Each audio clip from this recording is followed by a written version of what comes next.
¿Sabías que al casarse una persona incurre en una deuda? Sí, es cierto. Cualquier persona que se une en matrimonio ya empieza con deudas. No me refiero a los gastos de una fiesta o ceremonia de boda, ni solo a los gastos futuros del matrimonio. No me refiero a deudas materiales, sino a lo que la Biblia llama deuda en un contexto relacional. Este es el tema de hoy, yo creo, que es de suma importancia y puede cambiar radicalmente los matrimonios. Quédate aquí y en unos minutos lo entenderemos mejor.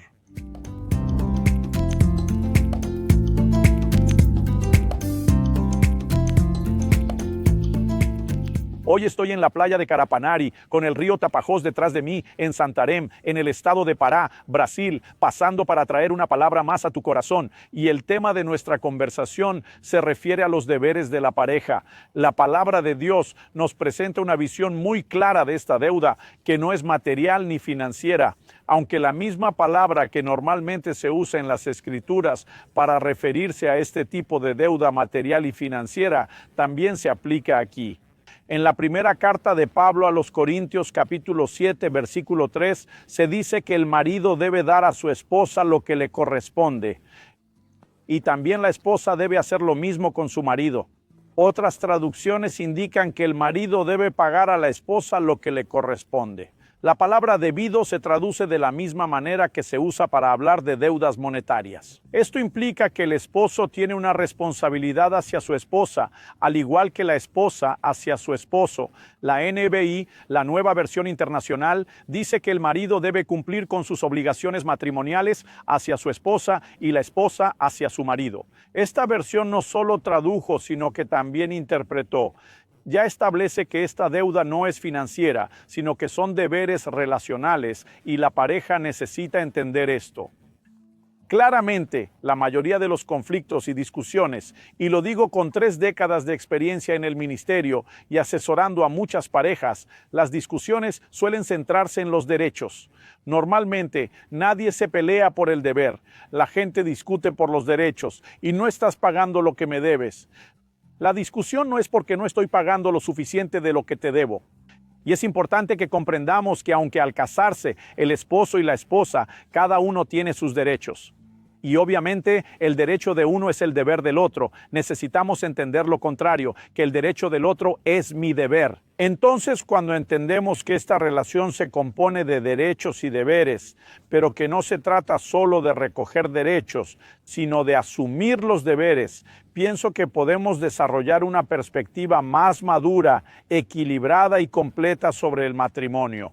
Cuando Dios planeó esta relación, obviamente quería que lleváramos y disfrutáramos tanto del beneficio como de la carga, que tuviéramos derechos y deberes, que disfrutáramos de privilegios, pero también de responsabilidades. Y necesitamos pensar en el matrimonio de esta manera. Cuando miramos las Escrituras nos damos cuenta de que tanto el marido como su esposa tienen deberes. Algunos son parecidos, otros no lo son necesariamente. Por ejemplo, la Biblia indica que el hombre debe amar a su esposa y que la mujer debe amar a su marido, así que tenemos el mismo deber con cada parte. No obstante, la Biblia menciona que el hombre es el líder del hogar, quien toma las decisiones y gobierna. Y corresponde al hombre la tarea de dirigir su casa. Pero por otro lado, la mujer tiene el deber y la responsabilidad de someterse a la dirección de su esposo. Cuando la Biblia presenta, por ejemplo, estos deberes, deben encajar. Debe existir esta conexión entre el deber de uno y el derecho del otro. Y necesitamos entender que todo esto fue establecido por Dios para el correcto funcionamiento de la relación. Es fundamental comprender que esta cuestión de gobierno implica una jerarquía funcional. No se trata necesariamente de que alguien valga más en absoluto, ya que el liderazgo que el marido ejerce, al igual que otros liderazgos en la Biblia, debe ser un liderazgo que sirva. La autoridad no debe ser confundida con autoritarismo, por ejemplo. Sin embargo, al comprender la perspectiva bíblica adecuada y adaptarnos a ella, en vez de resistirla, lograremos matrimonios exitosos. funcionales no solo en el sentido de esa armonía relacional, sino de cumplir un propósito espiritual que lleva consigo la bendición de Dios. Obviamente, el tiempo que tenemos aquí no nos permite agotar los deberes, pero necesitamos detenernos a pensar. Tanto si ya estás casado como si piensas en casarte, es fundamental entender que esto es una guía. No hay matrimonio solo de derechos, esto es bíblico. Para que existan derechos de un lado, deben existir deberes del otro. Para disfrutar de los derechos es necesario cumplir con las obligaciones. La mentalidad bíblica a desarrollar no es la mentalidad parasitaria. Un parásito es aquel que se adhiere a otro para chupar todo lo que puede, y muchas personas se casan con este tipo de mentalidad. Necesito a alguien para ser feliz, voy a quitarle al otro todo lo que pueda para realizarme. Esta mentalidad, además de egoísta, es chupadora, es parasitaria y no es la mentalidad bíblica. Les digo a los jóvenes que si quieren ser felices, no se casen. Me miran asustados. La perspectiva bíblica del matrimonio no se trata de casarse para ser feliz, sino de casarse para hacer feliz a otra persona. Solo hay que mirar Deuteronomio capítulo 5, donde Dios dice que el hombre recién casado no debe ir a la guerra durante un año. Se quedará en casa y se dedicará a hacer feliz a su esposa. La Biblia no dice que él se casa para ser feliz, sino para hacer feliz a su mujer. Esto no quiere decir que en el matrimonio todo sea solo para la mujer. Cuando el hombre ya había sido creado por Dios y Dios crea a la mujer, la crea como una ayudante, es decir, ella viene a servir al marido. El marido también debe servir a su esposa. En realidad, no es solo uno quien se dedica al otro, ambos deben dedicarse el uno al otro. Al vivir para satisfacer a nuestra pareja y cumplir con nuestras obligaciones, los derechos del otro serán evidentemente satisfechos. Ahora, si cada uno vive no con esa mentalidad de extraer, sino con la mentalidad divina, que no es parasitaria, sino generosa. La Biblia dice que Dios amó tanto al mundo que dio. La mayor muestra del amor de Dios es su disposición a dar. Si comenzamos una relación pensando en lo que podemos ofrecer y no en lo que podemos disfrutar, eso transforma por completo la situación. Cuando los discípulos comenzaron a discutir entre ellos sobre quién era el mayor, Jesús llama la atención y dice: los gobernantes del mundo quieren ser servidos. Los grandes también, dice, entre ustedes no será así, el que sirve es el mayor.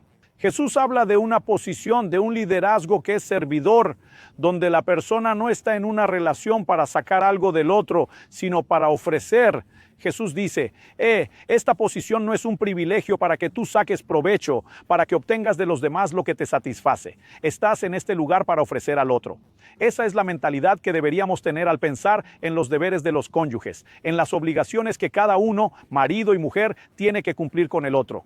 No se trata únicamente de normas, ni de una imposición tediosa que Dios ha establecido cuando se comprende correctamente desde el punto de vista de mirar. El enfoque es que cada uno entre dando lo mejor de sí. Eso hará toda la diferencia. En Filipenses, en el capítulo 2, versículo 5, la Biblia dice: tengan en ustedes el mismo sentimiento que hubo también en Cristo Jesús. Cuando miras todo el contexto, verás que la Biblia habla de la posición que él tenía, cómo se despojó, cómo se entregó a sí mismo por nosotros para servirnos. Es interesante que el versículo anterior a la declaración, tengan en ustedes el mismo sentimiento que hubo también en Cristo, también habla de entrega. El versículo 4 de Filipenses 2 nos dice que no solo debemos preocuparnos por nuestros propios intereses, al centrarnos en el interés del otro, y así lo hacemos feliz, satisfaciendo sus derechos, y el otro piensa de la misma manera, enfocándose en mis derechos. Si cada uno cumple con su deber, el derecho del otro queda asegurado. El problema radica en que a menudo reclamamos derechos, sin pagar la deuda, sin cumplir con los deberes, y eso ha causado mucho daño a las relaciones. Créeme, el plan de Dios para el matrimonio es asombroso, y los desafíos son grandes en cualquier tipo de relación, no solo en el matrimonio. Por supuesto, al convivir, esos dos llegaron enamorados, pero a menudo, ante tantas diferencias, se desgastan y dejan de creer que Dios tiene lo mejor porque simplemente se enfocan en lo que desgasta y no en el patrón de Dios, donde cada uno debería entregarse de una manera u otra que proporcionaría no solo armonía y realización, sino también funcionalidad en la relación. Dios, el Creador, tiene en su escritura lo que llamamos el manual del Creador, las guías prácticas que tú y yo requerimos para comprender cómo debe operar lo que Él diseñó y estableció. No puedes solo comprar un carro, desatender las indicaciones del manual del fabricante, utilizarlo fuera de las condiciones recomendadas, sin el mantenimiento necesario y esperar que funcione o dure mucho tiempo. Ahora las personas intentan lo mismo con el matrimonio, que es una bendición de Dios. Me gusta testificar, y mis hijos han escuchado esto toda mi vida, que lo mejor que me ha pasado después de Dios fue mi matrimonio. Esto no significa que Kelly y yo no hayamos tenido desafíos, pero porque por la gracia de Dios entendimos que en lugar de solo buscar nuestros derechos, podríamos dirigir nuestra atención a los deberes. Esto nos ha beneficiado. Tener un matrimonio funcional, satisfactorio y mejor que simplemente haberlo terminado. Tengo alegría, paz y armonía bajo el mismo techo, entendiendo que estamos cumpliendo el propósito de Dios y glorificando a quien servimos. Te animo a seguir adelante. Que no está casado a saber. ¿Dónde te vas a involucrar al casarte? Debes tener en cuenta la deuda y no solo tus derechos, pero tú que ya estás, cumple y salda tu deuda. Estoy seguro de que recibirás tus derechos. Que Dios te bendiga ricamente.